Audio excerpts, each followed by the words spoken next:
Muy buenas a todos mis niños, bienvenidos a Gafas y Ojeras, soy David Calfa y aquí hablamos de libros de terror. Y hoy lo vamos a hacer de una manera un tanto diferente, puesto que habitualmente en este canal no suele haber ningún tipo de stripe, ningún spoiler de las novelas que suelo comentar o las que suelo recomendar en este canal. Pero hoy sí, hoy va a ser un día en el que se va a destripar muchísimas cosas, con lo cual el vídeo, como han visto en el título, va a hablar de ciertos momentos que para mí fueron muy aterradores y que lo siguen siendo cada vez que los leo, a los cuales le guardo un cariño especial porque me hacen recordar aquellos momentos tan inquietantes a la hora de leer una historia que la verdad que se te quedan directamente en tu corazoncito. Voy a recordar esos 10 momentos que para mí fueron muy inquietantes, muy aterradores en muchos casos, y eso pues supondrá revelar ciertas partes de la trama que a lo mejor no deberían ver si lo que quieren es adentrarse en esa historia un poquito sin tener mucha idea de lo que ocurre en ella. De todos modos voy a hablar de 10 libros concretos, con lo cual puedes irte directamente, si vas en la descripción ahí abajo donde pone la flechita, pues te van a salir un enlace a cada uno de esos libros, por si por ejemplo tú no has leído Drácula o no has leído El Pescador o no has leído Amigo Imaginario, pues puedes ir directamente pues a los libros que sí has leído y que quieres disfrutar o compartir conmigo estas experiencias, o si te dan igual absolutamente todos los de Stripe, pues te ves el vídeo entero, que a lo mejor te puede significar la chispa que necesitas para leer ese libro. Así que vamos a descubrir cuáles fueron esos momentos que a mí realmente me estremecieron. Como siempre es todo muy personal, a lo mejor a ti te da absolutamente igual esas partes, pero son las mías, son los momentos en los que yo tuve que parar el libro y decir, para un poquito. Y por supuesto son libros que le tengo mucho cariño porque cuando uno consigue encontrar ese miedo en las historias, pues ya se quedan en el corazoncito de uno. Vamos a ver qué fragmentos fueron esos que a mí me pusieron los pelos de punta.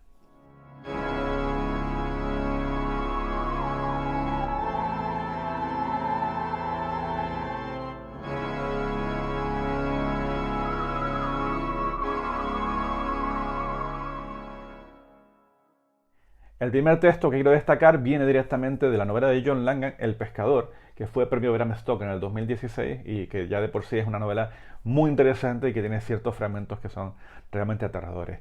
En esta novela lo que nos encontramos es la historia de dos personas, la verdad que es un señor, nuestro protagonista, que pierde a su mujer después de una larga enfermedad y lo que decide hacer para distraer un poco la cabeza e intentar superar el duelo que le supone pues la pérdida de su mujer, pues se dedica a pescar, se va a unos lagos así bastante inhóspitos, intenta estar en sitios muy tranquilos para no tener nadie con quien hablar y un poco compartir esa soledad. Pero un compañero de su oficina pues también tiene un accidente de tráfico donde pierde a una persona querida y decide que le acompañe, que se una a él para compartir el dolor, la afición por la pesca y un poco para intentar superar juntos el duelo. Estas dos personas establecen esa amistad y deciden ir a buscar un lugar incluso mucho mejor para la pesca porque han oído rumores de un lago en el que hay unas peces muchísimo más grandes y unas capturas que pueden suponer la diferencia y un poco el estímulo para seguir adelante. Pero a lo largo de ese camino paran en un bar donde se encuentran por lo típico esos bares de carretera donde hay todo tipo de personajes y el camarero, cuando sabe las intenciones de estas dos personas de que quieren meterse en ese lago en concreto a pescar, pues no puede evitar contarles una historia y contarles todos los rumores, todas las leyendas que existen acerca de ese lago. Y ahí es donde van a descubrir que no es lo más recomendable adentrarse en esos parámetros tan inhóspitos por las consecuencias que supone meterte en donde nadie te llama. Hay un momento concreto en donde la familia protagonista de este pequeño relato tiene que acercarse a un cobertizo y allí, cerrado sin ninguna vía de escape, pues aparece una criatura totalmente humedecida, llena de... parece que emite agua por todo su cuerpo y la verdad que fue un momento que a mí realmente me puso los pelos de punta. Lo que se ve se podría considerar una lección sobre la diferencia que hay entre un rumor y la realidad. El brazo derecho de Helen cuelga de su costado, y no es el brazo de una bestia marina, sino una extremidad que muestra en su pálida piel unos extraños bultos y orificios que son el recado que le dejaron los golpes infligidos por el martillo de Italo y la sartén de Regina. Su vestido es como una cortina arracada por un montón de piedras, pero eso se debe a las heridas que sufrió cuando perdió la vida. Y en cuanto a su sombra, aunque es difícil distinguirla en la oscuridad, Jacob está razonablemente seguro de que no se mueve. Lo que le llama la atención es el hecho de que la mujer está empapada de pies a cabeza, como si alguien le hubiera rociado con un barril de agua un segundo antes de que Rainier cruzase la puerta. Su cabello, su vestido, están hechos una sopa. Le brilla la piel. Casi se diría que el agua manara de ella misma, aunque es probable que se le deba a un efecto de la luz. Los rumores son ciertos en una cosa. Los ojos, esos ojos de Helen que son de oro mate, las hendiduras negras de las pupilas, si esos ojos se vuelven contra él, Yakov está preparado para apartar la vista, pero Helen tiene la mirada fija en el hombre que tiene más cerca, Rainier. Increíble, la verdad. Todo ese momento para mí fue una de las cosas más estremecedoras que pude leer en esta historia y que quizás lastró el resto del libro porque a partir de ahí yo ya esperaba encontrarme lo máximo a lo largo de la historia y no consiguió colmar las expectativas que me había generado pues todo ese momento de terror que está justo en medio de la novela y que nos va indicando que hay ciertas criaturas por ahí extrañas que la verdad que son muy estremecedoras. Pero a mí ese fragmento, ese instante donde se encuentran con esta criatura, me pareció uno de los momentos más aterradores del libro del pescador y por eso les invito a que ustedes lo descubran, que se metan en esa atmósfera y que disfruten de una de las historias de terror más interesantes que ha habido pues, en la década pasada. Pasamos a uno de los libros que a mí me gusta muchísimo, no sé si he hablado alguna vez de Drácula. Les he dicho que tengo una edición nueva, esta es la de Araya. Me he comprado esta edición, pues ya tengo pues la 15ª edición, no sé cuántas llevo ya. En Drácula es un libro que todo el mundo conoce y la verdad que tanto por la novela como por las películas, pues más o menos todos tenemos en mente ciertos momentos que son muy espeluznantes y que bueno, ya han pasado un poco al dominio público porque todos tenemos en cuenta ciertos pasajes que se han reflejado muy bien en las películas. A mí personalmente me gusta mucho todo lo que concierne al personaje de Renfield y suele darme bastante inquietud las cosas que ocurren en ese psiquiátrico por los ambientes, por esas instituciones así a finales del siglo XVIII que son bastante tenebrosas y que no parece que fueran muy higiénicas. Pero a mí hay un pasaje en Drácula que está justo al principio, cuando en el momento en el que Jonathan Harker está en el propio castillo, que si ya de por sí todo es bastante espeluznante, hay un momento que a mí realmente me puso los pelos de punta y que creo que he visto en pocas ocasiones reflejadas en el cine o prácticamente en ninguna. De hecho, hemos visto muchas veces que dentro de ese castillo pues hay ciertos personajes femeninos que se encargan de seducir a Jonathan Harker para tratar de robarle el sustento al pobre conde. Pero lo que sí hemos visto en muchas ocasiones es ver cómo el conde llega y les ofrece un bebé a estas tres vampiresas, a estas novias de Drácula, y se los da ahí como alimento para que ellas pues se entretengan y dejen un poquito tranquilo a Jonathan Harker. A mí lo que realmente me puso los pelos de punta es cuando nos encontramos otra parte de este hecho de que le dé el bebé a las vampiras, y es cuando esa madre llega aquí al castillo para intentar reclamar lo que es suyo porque le han quitado de sus brazos a su bebé y va ahí a reclamárselo al conde. Es un fragmento pequeñito, es un fragmento estremecedor que a mí cada vez que lo leo me pone los pelos de punta. Dice así. Mientras estaba sentado escuché un ruido afuera, en el patio, el agonizante grito de una mujer. Corrí a la ventana y subiéndola de golpe espié entre los barrotes. De hecho, ahí fuera había una mujer con el pelo desengreñado, agarrándose las manos sobre su corazón como víctima de un gran infortunio. Estaba reclinada contra la esquina del zaguán. Cuando vio mi cara en la ventana se lanzó hacia adelante y gritó en una voz cargada con amenaza. «¡Monstruo! ¡Devuélveme a mi hijo!». Cayó de rodillas y alzando los brazos gritó algunas palabras en tonos que atormentaron mi corazón. Luego se arrancó el pelo y se golpeó el pecho, y se abandonó a toda la violencia de emoción extravagante. Finalmente corrió, y aunque yo no podía verla, podía escuchar cómo golpeaba con sus desnudas manos la puerta. En algún lugar bastante arriba de mí, probablemente en la torre, escuché la voz del conde llamando en un susurro duro y metálico. Su llamada pareció ser respondida desde lejos y por todos lados por los aullidos de los lobos. Antes de que hubiesen pasado muchos minutos, una manada de ellos entró, como una presa desbordada, a través de la amplia entrada del patio. No se escucharon gritos de la mujer, y los aullidos de los lobos duraron poco tiempo. Al poco rato se retiraron de uno en uno, todavía relamiéndose los hocicos.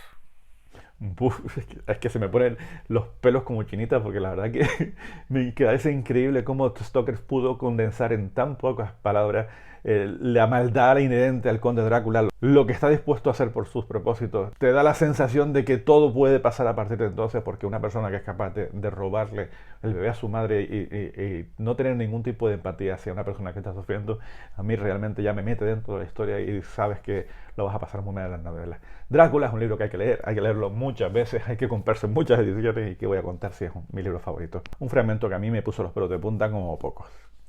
Por supuesto, no iba a faltar a esta cita una de las grandes novelas de Stephen King. It es uno de los libros que todos tenemos en la mente por las cosas que ocurren aquí, por las películas que se han adaptado, porque siempre fue una novela muy generacional para todos nosotros que pudimos leerla en su momento y disfrutar de estas historias de unos niños que creías que éramos muy parecidos a ellos, pero que se enfrentaban a unas circunstancias que eran absolutamente demenciales. Y bueno, vimos el proceso de crecimiento de ellos y la madurez, que al fin y al cabo no deja de ser una novela acerca de la madurez, y que al igual que la novela de Drácula nos ha dejado momentos para el recuerdo muy icónicos que siempre tenemos guardaditos en nuestra memoria, como puede ser ese comienzo con la muerte de Georgie o las numerosas apariciones de Pennywise que nos suelen meter pues ese canguelo en el cuerpo que tanto nos gusta. A mí, y creo que a mucha más gente que ha leído la novela, hay un fragmento de la misma que nos resultaba bastante perturbador y aterrador, porque es cuando conocemos la historia de un psicópata, de un adolescente que está muy mal de su cabeza, Patrick Hostetter, que se dedicaba un poco a disfrutar con la tortura de los animales, con las insinuaciones acerca de que se podía cargar a su hermano en cualquier momento.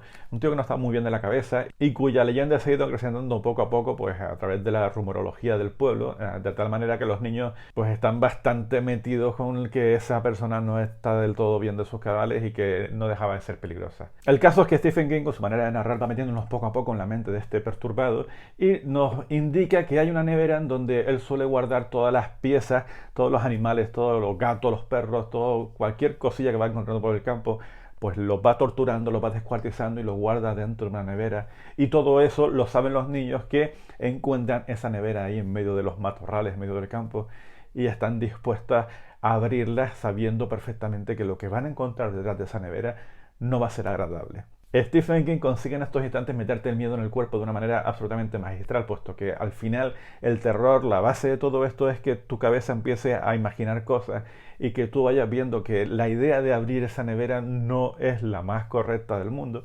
puesto que lo que te puedas imaginar va a ser siempre muchísimo peor que lo que puedas acontecer en realidad. Y de hecho, lo que pasa cuando abres la nevera no es que sea exactamente lo que te habías esperado, pero aún así consigue ser muy aterrador. Ahí está la presencia de Pennywise, por supuesto, aunque de una manera mucho más sutil, pero que vamos, que consigue estremecerte y a mí por lo menos me puso los pelos de punta. ¿Se acuerdan de lo que pasaba en la nevera, verdad? Pasó al extremo de la soga por el tirador cromado lleno de rumbre, con el cuidado de quien desactiva una bomba.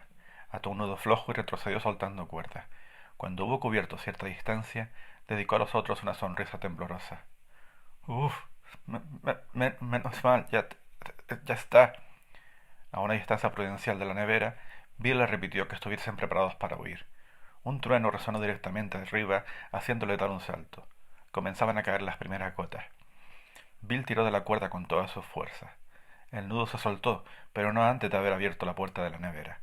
Del interior cayó una avalancha de pompones naranjas. Stan Ulrich emitió un gruñido de dolor.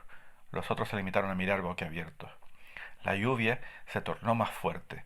Los relámpagos soltaban latigazos allá arriba intimidándolos. En el momento en que la puerta se abría por completo, restalló un rayo azul purpúreo. Richie fue el primero en ver aquello y gritó con voz aguda, herida. Bill soltó una exclamación de furia y de miedo. Los otros guardaron silencio. En el lado interior de la puerta, en letras de sangre ya secas, se leían estas palabras. Basta ya o los mato. Es un consejo del amigo Pennywise. Pues, ¿qué quieren que les diga? Al final era una tontería, no pasaba nada al otro mundo, pero a mí yo todo el momento en el que estuve disfrutando de esa apertura de la nevera, que pueden ocupar a lo mejor 7, 8, 9 páginas, donde Stephen King se va metiendo en la mente de cada uno de los protagonistas, sabiendo que lo que van a encontrar ahí no les va a agradar, me parece un momento sublime y por supuesto súper aterrador y de los mis favoritos que hay en la novela de Stephen King. Y todo es maravilloso, pero ese momento a mí se me quedó en la memoria y lo recuerdo pues con todo el cariño del mundo. Cualquiera de los relatos que podemos encontrar en el archiconocido Mito de Cthulhu, esta recopilación de Rafael Llopis, que tristemente ha fallecido recientemente, cualquiera de los relatos pues, nos puede meter dentro de este universo de horror cósmico que tanto nos gusta y que supuso una especie de revolución de la literatura de terror allá a principios del siglo XX. A mí, de entre todos los relatos, hay uno que siempre que lo leo me deja un poco pues con el culo torcido, que es el relato de Henry Kuttner, el de las ratas del cementerio, puesto que nos van a contar en esa historia la presencia de un enterrador, una figura bastante característica de la literatura de terror, que, hombre, siempre todo esto lo que supone tener que estar en contacto con los muertos, pues suele inquietar muchísimo, sobre todo en aquella época, la verdad que en el siglo XIX y a principios del siglo XX era una de las figuras más recurrentes, pero que aún a día de hoy sigue generando bastante terror entre todos nosotros. En este caso, ese relato, las ratas del cementerio, pues se dan muchísimas pistas de lo que te vas a encontrar, pero realmente cuando lo lees no van por ahí los tiros, aunque la presencia de esas ratas pues son una fuente bastante inquietante y que te va metiendo esa sensación de que tienes que salir inmediatamente de esa situación. Nos vamos a encontrar en este relato con eso, pues un enterrador que aprovecha las noches para desenterrar los cuerpos y hacerse pues con las joyas, con todos los objetos de valor que pueda conseguir, pues para tirarse para adelante con esas perrillas. Pero ¿qué pasa? Que cada vez que intenta desenterrar a esta gente, pues tiene que competir con las ratas porque las ratas también quieren comer y quieren hacerse con su propio botín. Y en ese momento el tío va viendo que el anillo de oro que quiere, pues las ratas pues ya estaban mordisqueándose el dedo y se lo llevan y se meten dentro de un pequeño agujero por el que va viendo que van saliendo más y más ratas y que decide hacer caso a su ambición y meterse ahí dentro poco a poco para intentar descubrir todo ese botín y con una cierta extrañeza porque ese agujero es más grande de lo que él pensaba. Todo lo que ocurre dentro de ese agujero pues es algo demoledor y realmente angustioso porque se juntan la movida de las ratas con la claustrofobia que supone estar encerrado en un lugar tan estrecho en el que apenas puedes moverte, en el que en todo momento vas notando cómo las ratas van caminando a lo largo de tu cuerpo, van dándote pequeños mordisquitos, pero justo en ese momento cuando tú ya crees que ya no puedes ir a más, esa sensación inquietante de desagrado, de inquietud, de asco, pues en ese momento Henry Kuttner da un giro extra a la historia y nos presenta uno de los momentos más aterradores que se pueden leer en los mitos de Cthulhu. Es el siguiente. Continuó arrastrándose. Se había detenido un momento a descansar junto a la negra abertura de un túnel lateral, cuando descubrió un bulto informe sobre la tierra mojada, un poco más adelante. De momento, lo tomó por un montón de tierra desprendido del techo. Luego vio que era un cuerpo humano. Se trataba de una momia negruzca y arrugada, y Mason se dio cuenta, preso de un pánico sin límites, de que se movía. Aquella cosa monstruosa avanzaba hacia él, y a la luz de la linterna vio su rostro horrible a muy poca distancia del suyo. Era una calavera casi descarnada, la faz de un cadáver que ya llevaba años enterrado, pero animado de una vida infernal. Tenía unos ojos vidriosos, hinchados y saltones que delataban su ceguera, y al avanzar hacia Mason, lanzó un gemido plañidero y entreabrió sus labios pustulosos, desgarrados en una mueca de hambre espantosa. Mason sintió que se le lava la sangre. Pues, ¿qué quieren que le diga? A mí todo ese momento me puso los pelos de punta, porque no tenía ningún tipo de sentido, porque tú estabas leyendo allí un relato natural, un relato donde la gente estaba mal de la cabeza, haciendo cosas que no debieran, pero que de repente apareciera ese componente sobrenatural, a mí realmente me estremeció y me voló la cabeza y se convirtió en mi favorito dentro de esta recuperación de relatos que, bueno, cualquiera de ellos pueden significar pues una experiencia súper desagradable. La rata del cementerio de Henry Kuttner es uno de los instantes más aterradores que pude leer en este libro. Me resultaba complicado intentar encontrar un fragmento en nuestra parte de noche de Mariana Enríquez que reflejara toda esa inquietud, todo el terror que supone leer la que para mí puede ser una de las mejores novelas de terror que he leído por los últimos 10 años, sin lugar a dudas.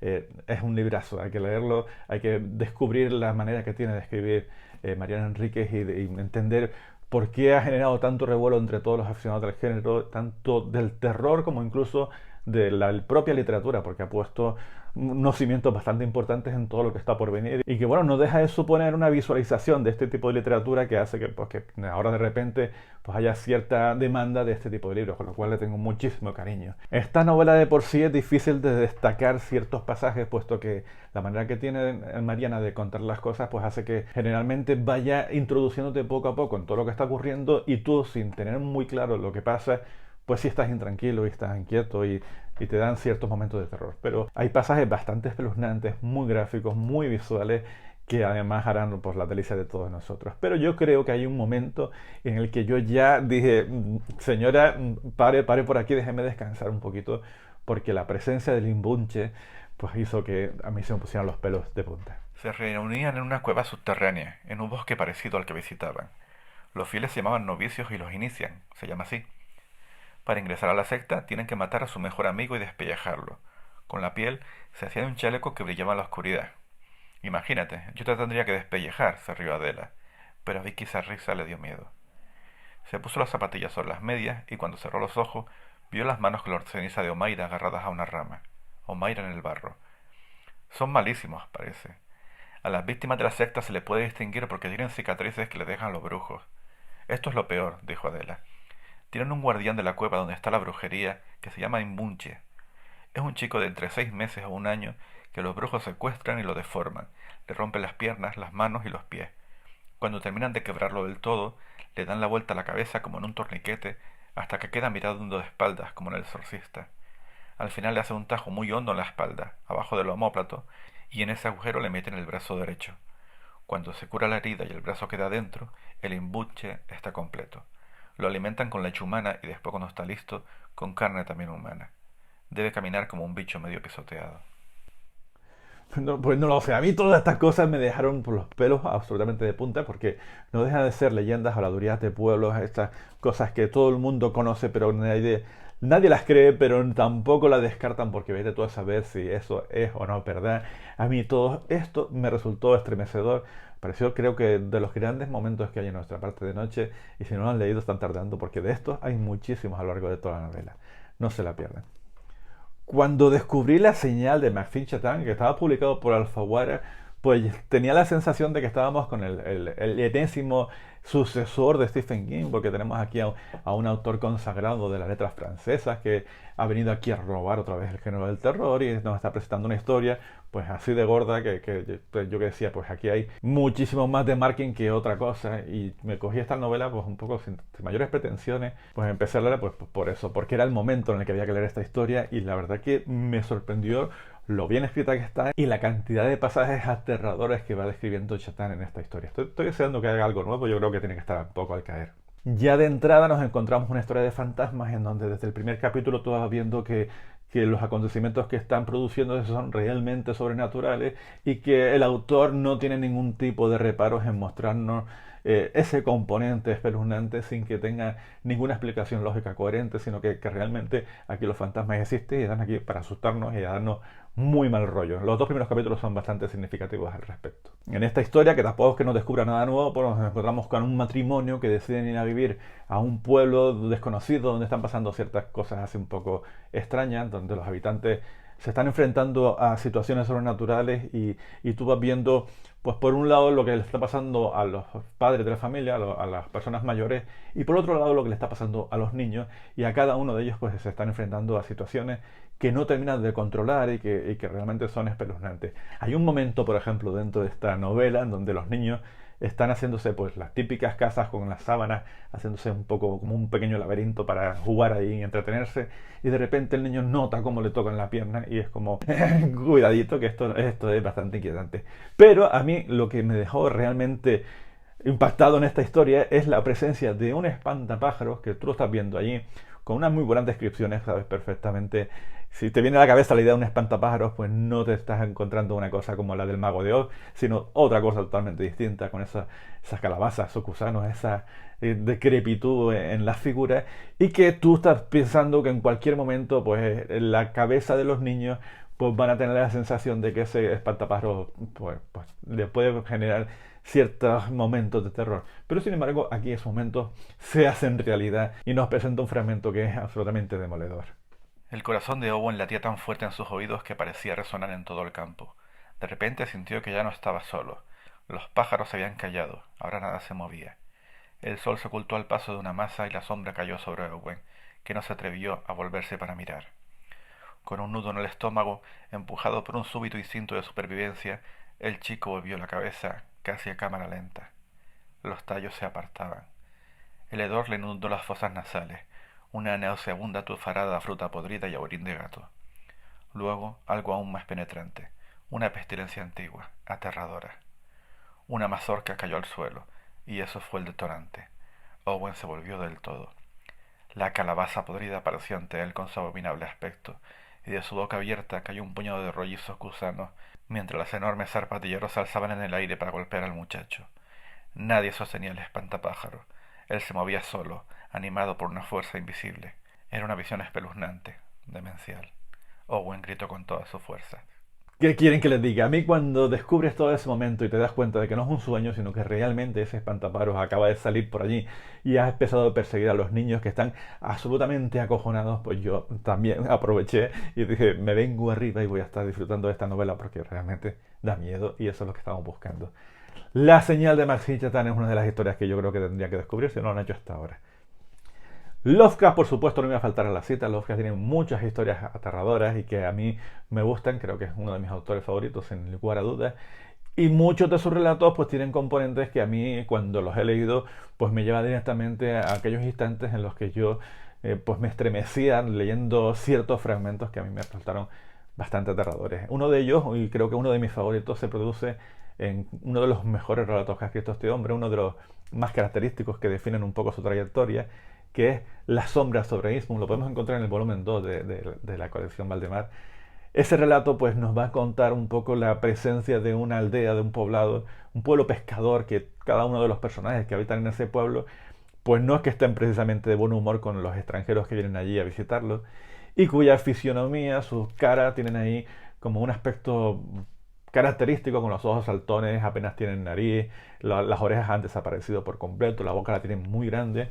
Tienen un aspecto pues muy peculiar que les asemeja un poquito a las ranas o sobre todo a los peces, y que cuando tú los ves a todas esas características del pueblo, lo único que puedes pretender es que son personas que pues se han relacionado todos unos con otros y que no les gusta contaminarse con la gente que viene de afuera. El caso es que nuestro protagonista, como siempre, se mete donde nadie le está llamando, se dedica a investigar, a recorrer las calles de ese pueblo, y se encuentra con un borracho que poco a poco le va narrando ciertos aspectos de ese pasado y de ese presente del pueblo, que va a justificar un poquito la presencia de unos cultos secretos y la presencia de estas criaturas que parece que tienen mucho que ver con el mar y que se someten a unos ritos bastante inquietantes. Después de haber recorrido todas las calles del pueblo, de haber visto cosas que a lo mejor no tenía que haber visto, de haber indagado y hecho demasiadas preguntas a las personas que no deberían, el hombre regresa a la posada del pueblo y empieza a darle vueltas un poco a las cosas que el borracho le ha narrado, y de repente en esa habitación empieza a sentir miedo, puesto que siente que no está seguro. Ve que la puerta no se puede cerrar, que no hay picaporte, que no hay llave, ve que está absolutamente desprotegido dentro de aquella habitación, y empieza a escuchar ruidos en la escalera que indican que alguien se está acercando a esa puerta.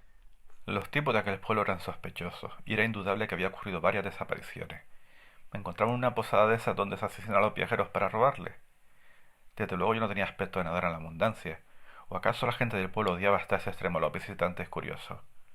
¿Les había molestado mi curiosidad? Porque evidentemente me habían visto recorrer plano en mano los barrios más característicos de la localidad. Pero de pronto pensé que muy asustado tenía que hallarme para que unos pocos crujidos casuales me pusieran en ese estado de exaltación. De todos modos sentí no tener un arma a mano. Finalmente, vencido por un agotamiento que nada tenía que ver con el sueño, eché el recién instalado cerrojo, apagué la luz y me tumbé en la cama sin despojarme de la chaqueta, ni del cuello, ni de los zapatos. La oscuridad parecía amplificar todos los ruidos menudos de la noche. Me invadió un sinfín de pensamientos desagradables. Lamenté haber apagado la luz, pero me sentía demasiado cansado para levantarme y volver a encenderla. Luego, después de un largo rato, y tras una serie de crujidos claros y distintos que procedían de la escalera y el corredor, oí un roce suave e inconfundible en el que se concretaron instantáneamente todas mis aprensiones. Ya no cabía duda. Con cautela, de una manera furtiva y a tientas, estaban tratando de abrir con una llave la cerradura de mi puerta. ¿Qué quieren que les diga? Para mí toda la descripción que consigue el Oscar de esa posada, de esa inquietud de nuestro protagonista, que de repente se ve absolutamente acosado por todos los habitantes de ese pueblo que van a ir allí a buscarlo, van a ir allí seguramente con malas intenciones, y él tiene que huir a toda leche de ese pueblo que desconoce, que tiene que correr por aquellas calles que no sabe hacia dónde se dirige, y que está huyendo porque es que está todo el pueblo yendo por él. Son momentos que a mí realmente me aterró y que se me quedó grabado como de lo mejorcito que has podido escribir Lovecraft. Por no hablar del desenlace de la historia, que eso ya es mejor que lo descubran si no lo han visto, porque ya es absolutamente maravilloso. La sombra sobre Istmo de Lovecraft es uno de los relatos más increíbles y más aterradores que ha escrito el genio de Providence.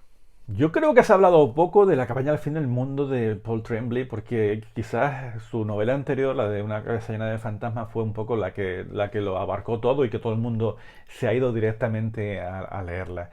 Sobre todo es porque esta historia a lo mejor no es tan de terror puro como puede ser aquella, y aquí nos adentramos más en el terror psicológico y nos adentramos de una manera muy a lo bestia, presentándonos unas situaciones muy inquietantes y que a mí realmente me gustan mucho más que lo que sería Una casa llena de fantasmas. Aquí, en La cabaña del fin del mundo, nos encontramos con una pareja homosexual que va con su hija a una cabaña, lógico, va a una cabaña aislada del mundo a pasar unas vacaciones y a estar lo más tranquilo posible que puedan allí pescando, estar aislados un poco de toda civilización y tratando de poder compartir esos momentos de intimidad y de tranquilidad que toda familia necesita. Por supuesto, sobre la marcha aparece la amenaza, aparecen 4 personas, un número bastante especial en esta novela que tiene un componente muy metafórico. Aparecen esas 4 personas y aunque aparentemente no los estén acosando de una forma bastante evidente, ellos saben que no tendrían que estar allí, que esa circunstancia, esa amabilidad no les interesa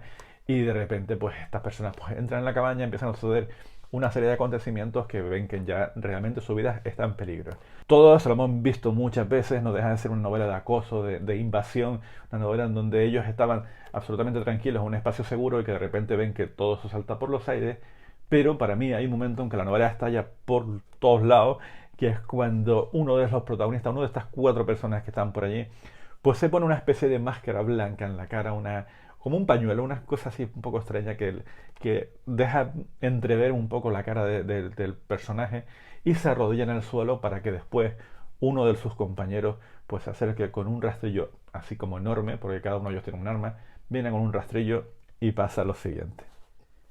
Andrew oye el movimiento primero, un rápido arrastrar de pies procedente de la dirección de Redmond. Asume que es este el que hace el ruido, intentando incorporarse tal vez, pero aún sigue arrodillado en el suelo con la espalda erguida y la cabeza enmascarada bien alta. A continuación resuena un golpazo en el suelo, detrás de Redmond. Adrián ha adelantado el pie derecho y lo ha dejado plantado a escasos centímetros tras los pies de Redmond. Pivota la cadera y descarga un golpe con un bastón. La esfera de dientes del rastrillo surca el aire como un cometa, y el metal oxidado se estrella contra la mejilla derecha de Redmond. ¿Qué quieren que le diga? Yo en aquel momento dije, ¿what? ¿Qué acaba de pasar? ¿Qué acabo de leer? Que de repente le acaban de reventar la cabeza porque todo este pasaje sigue muchísimo más tiempo y viendo cómo terminan por matar a ese hombre a golpes directamente a uno de los que tú considerabas que eran el mal o el enemigo o lo que viene de afuera y que de repente sin ningún tipo de justificación ninguna lo revientan en el suelo dando a la novela un carácter totalmente distinto a lo que tú esperabas y ya atrapándote por completo. Esta novela es fantástica, tendrían que leerla si no lo han hecho todavía y yo se la recomiendo muchísimo, pero con pasajes como eso pues ya te hacen la idea de que estás viendo algo realmente diferente a lo que estabas acostumbrado. Me encanta La cabaña del fin del mundo de Paul Tremblay. Otra de esas novelas que para mí fue una grata sorpresa, porque la verdad es que cuando te adentras en libros de este calibre, pues esperas que por lo menos te entretengan, pero no tanto como me lo esperaba, fue esta Amigo del Imaginario de Stephen Chbosky, uno de esos libros publicados por El Planeta, es decir, por una editorial grande, y que nos presentaba una historia en donde ocurrían una serie de acontecimientos bastante significativos que hacían que la novela pues te generara terror a lo largo de todas sus páginas y además de una manera bastante natural. Sobre todo al comienzo, cuando tú te vas encontrando una familia que intenta huir de un marido maltratador, entonces la madre y el niño intentan escapar de cualquier forma, intentando cambiar de nombre, buscar un pueblo donde estén aisladas, intentar no dejar ningún tipo de pistas sobre su paradero. Y en la página 60 aproximadamente, yo creo que sí, no sé si más o menos 60, 70, pues el autor decide dar un giro de guión bastante interesante. Además lo representa muy bien con las páginas, puesto que de repente cambia un poco la manera de narrar las cosas. Eso mejor que lo vea, porque la verdad que es un momento que te atrapa de una tal manera que ya sabes que esa novela es especial y que te va a gustar muchísimo. A lo largo de esta novela pues hay muchísimos momentos estremecedores, porque no deja de ser, vamos a compararla mucho con It, con la presencia de esos niños que se tienen que enfrentar a un mal sobrenatural que va mucho más allá de ellos y que se sienten como un poco los responsables de tratar de salvar los acontecimientos que están ocurriendo en esa ciudad, en ese pueblo. Y en uno de esos momentos, pues nuestro protagonista, nuestro Christopher, pues se tiene que enfrentar en el aula de su clase pues a una situación bastante inquietante que a mí me dijo telita con las descripciones que está haciendo Stephen Chbosky en ese libro. Christopher, te he dicho que salgas a la pizarra. Christopher miró a su alrededor. Todos los niños lo estaban mirando. Parecía que querían decir algo, pero no podían porque tenían la boca cosida. Christopher buscó a sus amigos, pero Specialet estaba dormido en su pupitre. Los Emanens también. Christopher miró al frente y se encontró con la señorita Lasco meneando un dedo para que fuera hacia ella. Tenía mugre bajo las uñas. De su cuello colgaba una llave de plata. El corazón de Christopher comenzó a latir a toda velocidad. Sabía lo que había pasado. Me he quedado dormido, Dios, estoy soñando. Christopher, si no sales a la pizarra ahora mismo, todos los que estamos en este salón de actos nos veremos obligados a comerte vivo, le dijo la señorita Lasco con voz tranquila. Pues, ¿qué quieren que les diga? A mí esa idea, ese concepto de los niños buzón con las bocas cosidas y que realmente lo veías amenazadores, sus propios compañeros de colegio que de repente se callaban y empezaban ahí a abrir esas boquitas cosidas y a buscar una manera de alimentarse, me produjo tal estremecimiento que lo recuerdo como el momento álgido de esa historia, que a partir de ahí pues ya empezaba a generar una inquietud porque tú no sabías lo que estaba pasando, pero no te gustaba lo que estaba pasando. Uno de los momentos que más me gustan de Amigo Imaginario, les recomiendo que la busquen si no la han leído, y si la han leído seguramente recordarán ese momento porque la verdad que es realmente espectacular. Una fantástica historia, ¿qué quieren que les diga? Y dejo para el final un libro que creo que es de los últimos que me han aterrado muchísimo y que ha sido bastante satisfactorio porque la verdad que no esperaba mucho de él. A pesar de que habían hablado, mucha gente estaba hablando y había un cierto run run que la novela era bastante interesante, y es el de la guía del club de lectura para matar vampiros de Grady Hendrix, que desde ya se convirtió en la gran sorpresa del año pasado y que no sé por qué no he hecho aún un vídeo al respecto de este libro porque creo que merece mucho la pena que la descubrieran. No tardaré, tengo que hacer vídeos acerca de esta historia. Aquí nos vamos a encontrar por la presencia de unas amas de casa que están un poco disconformes con la vida que les toca. Estamos hablando de la década de los 90 en una sociedad norteamericana en donde lo más importante es las apariencias, el tener una casa perfecta, una presencia física perfecta, los niños en su colegio hacer las tareas domésticas, un poco tener todo eso cubierto, mientras que los maridos pues aprovechan pues a hacer sus negocios, a jugar al golf y a hacer otro tipo de historias. Y son unas mujeres que no están conformes con eso, se quieren rebelar y lo hacen por una cosa tan sencilla como creando un club de lectura en donde poder leer exactamente las novelas que a ellas les apetezca, por muy cutres, por muy malas que sean. La presencia de un ser externo, la presencia de este vampiro, un señor que en principio tiene todas las virtudes como para seducirlas a ellas, porque no deja de ser una persona encantadora, trabajadora, que parece que las tienta en todo momento. La presencia de este ser pues viene a significar un cambio en la vida de todas ellas, y ya sé que cuando estas mujeres empiezan a descubrir la naturaleza de este ser, pues ya empieza a generarte momentos muy angustiosos. Lo curioso de la novela es que está escrita de una manera bastante cómica, de poder reír muchísimo con los diálogos que existen entre ellas. Hay ciertos pasajes que son divertidísimos, unos diálogos tronchantes porque no dejas de reconocer lo que les está pasando y cómo lo afrontan ellas.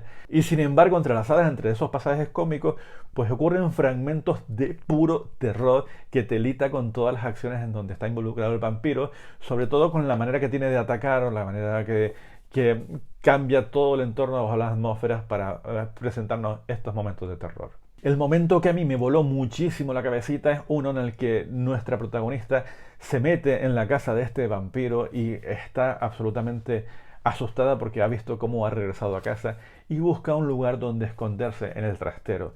En un trastero donde no hay ningún lugar donde meterse, y ella decide pues simplemente ponerse debajo de una tela, de una manta que había allí, donde empieza a pasar ciertas cosas que a mí me dejaron tremendamente impactado.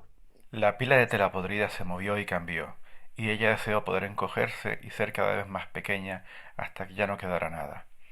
Algo posó una delicada y ligera pata sobre su barbilla, y luego se movió hacia los labios, arañándolos directamente con sus patas peludas, y sintió las antenas de la cucaracha rozar el borde de sus fosas nasales con unos largos y ondulantes cabellos. Quiso gritar, pero fingió estar hecha de piedra. «Patricia», dijo James Harris, «puedo verte». Por favor, no subas por mi nariz», suplicó silenciosamente a la cucaracha. ¿Qué quieren que les diga? A mí ese momento en el que la tía no puede moverse porque sabe que está totalmente expuesta al vampiro y empiezan las cucarachas a recorrer su cara, a meterse, a coquetear con su oreja, mientras que otro tipo de insectos como pueden ser las arañas, las ratas, todo este tipo de cosas empiezan a moverse por ahí, pero en especial las cucarachas, con la fobia que yo les tengo, para mí supuso uno de los momentos más aterradores que he podido leer en los últimos años, sin lugar a duda. Me pareció algo maravilloso que todavía me pone los pelos de punta cuando pienso en ello, y eso está dentro de la guía del Club de Lectura para matar vampiros. No se pierdan esta novela, por favor, háganme caso que se lo van a pasar pipa leyéndola. Y ya está, estos han sido los 10 momentos más aterradores que he leído en los últimos tiempos y que tenían la necesidad de compartirlo, aún sabiendo que suponía pues, revelar parte de la trama, ciertos spoilers. Por eso este vídeo es un poquito especial, no tiene nada que ver con el resto de los que estoy haciendo, porque es que si no hablaba de estas cosas, pues reventaba. Tenía que hablar de esos momentos que a mí me gustan muchísimo. Me planteé hacer una segunda parte o incluir dentro de todos estos 10 libros pues muchos relatos sueltos que tienen también igual de importancia, pero creo que se estropearía la experiencia de leer un relato cuando son bastante cortos, aunque aquí ha salido el de las ratas del cementerio, que también no deja de ser un relato pequeñito, pero creo que en este caso el libro de los mitos de Cthulhu tiene muchísimos relatos y creo que es una invitación a descubrir esa joyita que nos recopiló Rafael Llopis, que en paz descanse. Por supuesto, todos estos momentos que hemos descrito a lo largo del vídeo son muy personales, a lo mejor a ustedes no les hace absolutamente gracia ninguna, pero es un vídeo pues, que me he dedicado a mí mismo para recordar todos esos momentos que realmente me parecieron espeluznantes y que marcaron un poquito pues, las cotas altas del terror en las últimas lecturas que he hecho en estos últimos años. Hasta aquí se va a quedar el vídeo, denle me gusta si les ha gustado la propuesta, compártanlo si les apetece y dejen en comentarios ahí lo que ustedes quieran, pero en este caso sí les voy a pedir por favor que si van a decir o no algún tipo de spoiler, igual que yo he hecho en el vídeo pues la indicación de que vayan directamente a uno o a otro de los libros que hayan leído para no destriparles la trama, si van a comentar partes específicas de los libros, pues me gustaría que pusieran ahí, oye, ojo spoiler, ojo destripe, que vamos a hablar de esta secuencia en concreta para así no estropear la experiencia al resto de los lectores y al resto de los espectadores de este vídeo. Me despido ya, muchas gracias por seguir aquí, estamos hablando de libros de terror como suele ser costumbre. Soy David Calpa, esto Gafas y Ojeras y nos vamos a ver en el siguiente de los vídeos. Un abrazo a todos y allí nos vemos.